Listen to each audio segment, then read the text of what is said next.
What's up, internet, and welcome to the Friday Five. It is January 31st, the last day of January. How are those New Year's resolutions going? You in the gym?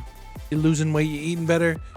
I just stuffed a giant bowl of pasta in my mouth, so things are going well for me. And hey, you know what would be even better for me? Is if you hit that like and subscribe button.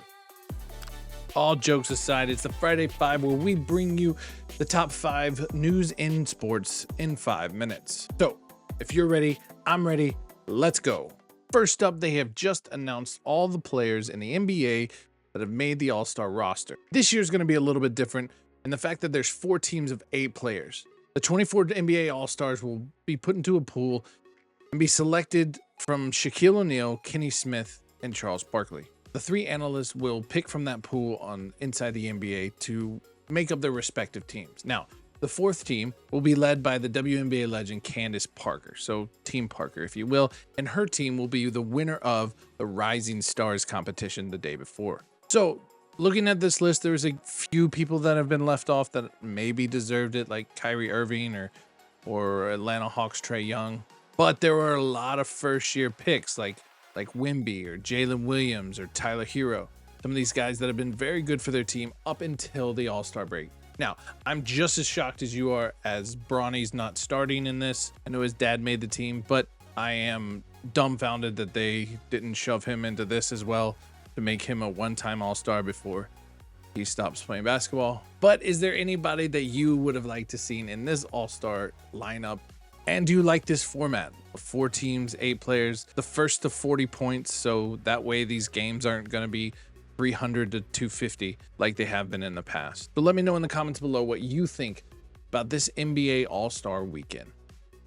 Ladies and gentlemen, it is finally happening. Jake Paul versus Logan Paul in a boxing match, March 27th on HBO Max. At least that's what we were hoping.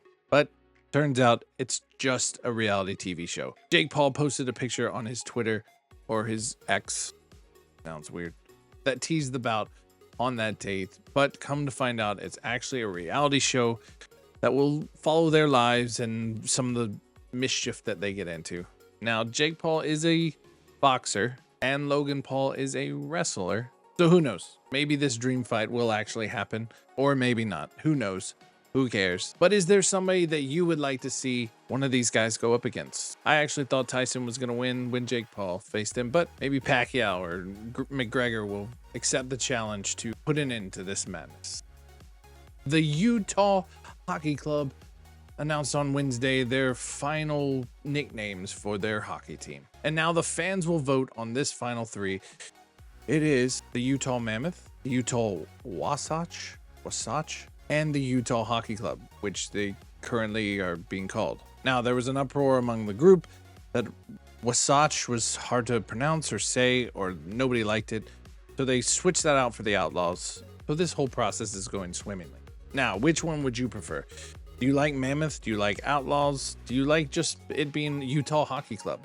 I think the Utah Yetis were kind of the favorite, but you mix that up with the cooler or the cup and people just flip out. So which one do you like? Which one will you vote for? The Utah Hockey Club, the Mammoths, or the Outlaws? Staying in the hockey theme, the 4 Nations tournament announced their captains for their respective teams: Crosby, Matthews, Hedman, and Barkov. Each player is a leader within their organization, and I think it's only fitting to make them captains of their country for this tournament. Now, the 4 Nations tournament will be running from February 12th to the 20th in between Montreal and Boston. And I think if you're not a hockey fan, or maybe you're new to hockey or never even seen a game, you're going to see the best that each country represents. And this is going to be some fantastic hockey over the course of these 8 days. So set your calendars, ladies and gentlemen, for February 12th as the 4 Nations tournament kicks off to see which country will reign supreme. And lastly, and probably the least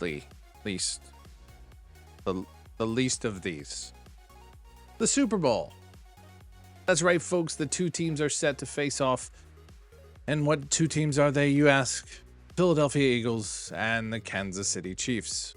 The Swifty Bowl will surely bring some fair refereeing and some amazing football talent. The Kansas City Chiefs come in as a 1.5-point favorite, and it probably should be more because they have the referees on their side.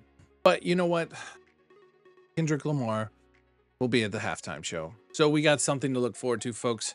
I don't know about you, but this is probably the least anticipated Super Bowl that I know of. But let me know your thoughts. I know if you're a fan of these teams, you're excited, but my God, the rest of the world does not want to see the Chiefs win again, but they probably will.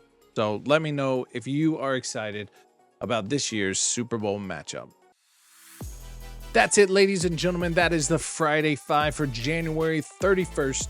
And I hope you had fun and enjoyed yourself along the way. And if you did, make sure you give that like, subscribe, and make sure your notifications are turned on. It really helps us out. This weekend starts February. I know this year's flying by. So make sure you tell somebody you love them. Have a great weekend. And until next time, see ya.